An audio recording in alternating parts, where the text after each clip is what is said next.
Hi everyone, my name is Charlotte and I'm a registered dietitian with the Kendall Reagan Nutrition Center, housed in the CSU Health Medical Center. Today I'm going to be walking you through how to make a really quick and easy 3-bean chili. To make this 3-bean chili, you'll need beans. Today we're using a can of kidney beans, black beans, and refried beans. You'll want to drain and rinse the kidney beans and the black beans. This will help get rid of some of that extra starch that is in the water they're canned in that is a little harder to digest. We'll be using 1 onion, a green pepper and a red pepper, 4 garlic cloves, a 28-ounce can of crushed tomatoes, some broth. We got spices, we got some salt, cumin, and chili powder. Okay. So I'm going to start by showing you some good cutting tips for the rest of the onion, the pepper, and 1 of our garlic cloves. So with the onion, we're using 1 onion today. So I cut it in half this way, so we want to leave this root end intact. And so from here, I cut off a little bit of the end,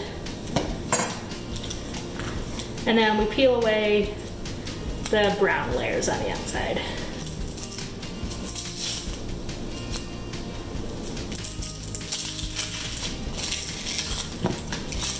Once you have those layers removed, you can take your knife, and we want to make cuts kind of going with the lines you see in the onion, and you want to leave this root intact.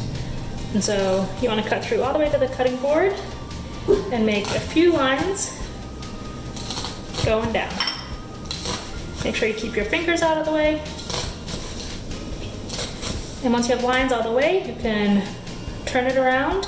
You want to be careful when you're cutting with your fingers. You want to always kind of have this claw-like grip so that if you accidentally get too close to your fingers, you're not quite in as much risk of cutting them. And so from here, you just want to make cuts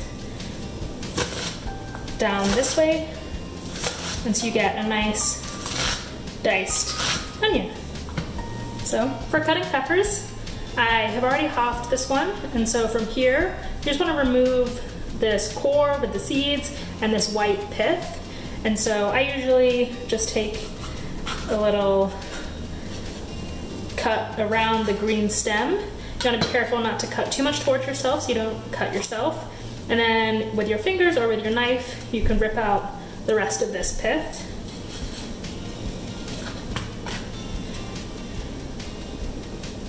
And then you can make slices this way. And then you can gather it all together and cut the opposite way so you get a nice dice. So for the garlic, to peel it, a couple tricks you can use, but today I'm gonna squish it under my knife to help break apart the peel. So don't put your knife flat on the garlic and use your hand to kind of squeeze down. So you'll notice now the skin will peel off nice and easily. And so this recipe calls for crushed garlic, so you can use your garlic press if you have one and put it in and squeeze it out. That's what I did for my first 3 cloves. But now I'm going to show you a way to mince it by hand. So my garlic's a little green on the end, so I'm going to cut off a little bit at the end. And so from here, you just want to make a couple slices, and then as with everything else, turn it the opposite way and chop so it's a nice dice. With garlic, you want to get it pretty fine, and so once you have this initial dice, you can kind of pile it all together, and then just with your knife, you can kind of run it through it to break it up a little more and get some smaller. Change the angle of your knife so you hit different bits of garlic. And so there, you have pretty nice small garlic. To start this 3-bean chili, I'm going to start by heating up a pan with about 2 tablespoons of oil. I used olive oil today. You can use canola oil or vegetable oil, or if you have any covered. We're going to start by sauteing the onions. Pour those in. Careful, if the oil is really hot, they might splatter. I'm going to turn my heat down a little bit. So we're starting with the onions, so we can add a lot of flavor into our chili. You want to stir the onions occasionally so they don't stick to the bottom or get too brown on the bottom and cook unevenly. Okay, so once the onions have cooked for about a minute or two, they're starting to go a little translucent, we can add our garlic in.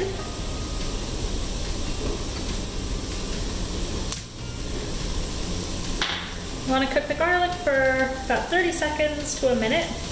You want to stir it into the onions. Garlic can burn really easily, so we don't want it to get too burnt.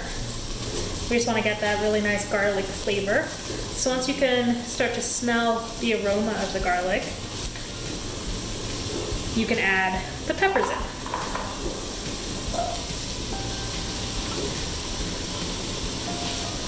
Peppers and onions are both a really great source of vitamin C. Peppers are also a really great source of vitamin A, which will help with this recipe. So we're using beans as our protein source, which is a great plant-based protein.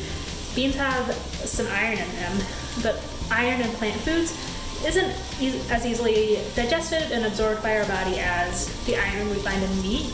And so we want to make sure we pair plant-based iron sources with vitamin C. So like we have in our peppers, onions, and the crushed tomatoes we're going to be using. You want to cook the peppers for about 3 to 5 minutes or until they've started to soften up. If you like your peppers a little on the crunchier side, you can cook them for 3 minutes. If you like them a lot softer in your chili, you can cook them for the full 5 minutes. That's up to your personal preference. So once the peppers are done cooking, we're going to add our black beans and our kidney beans. As I mentioned before, I've drained and rinsed these. So add all of those in and give it a good stir. Okay. And once those are all mixed in, we're going to add our broth. I'm using chicken broth today, but you can use veggie broth, beef broth, whatever you got in your fridge or your pantry. And then we're also going to add in our can of crushed tomatoes. And scrape out all the good stuff inside.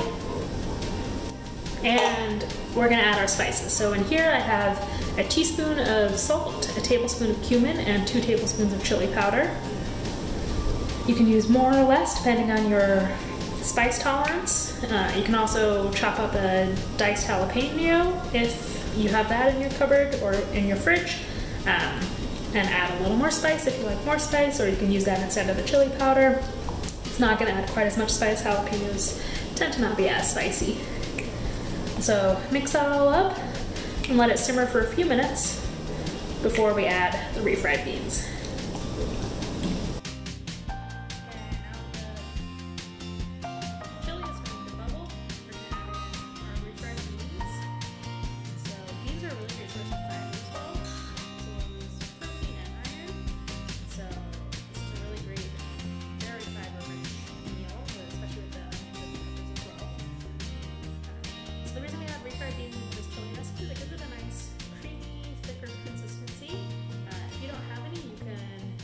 Either mash up a can of beans on your own to create kind of a pseudo-fried refried beans, or you can just add another can of whatever bean you have in your cupboard. You also don't have to use black or kidney beans for this. You can use pinto beans, cannellini beans, other white beans, whatever you got in your cupboard will work for this. Just get 3 cans of any bean variety. If you aren't using refried beans, I would say maybe skip the broth or add it as needed, because it may be a little more liquidy.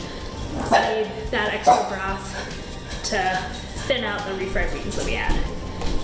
So if you are, you can leave it to simmer for up to 30 minutes, whatever you have time for, but it will be ready to go in 5 to 10 minutes if you want to eat it right away. And so to let it simmer, you just want to bring it to a boil and then turn down the heat a little bit, just so you're getting some small bubbles. You don't want it bubbling too ferociously.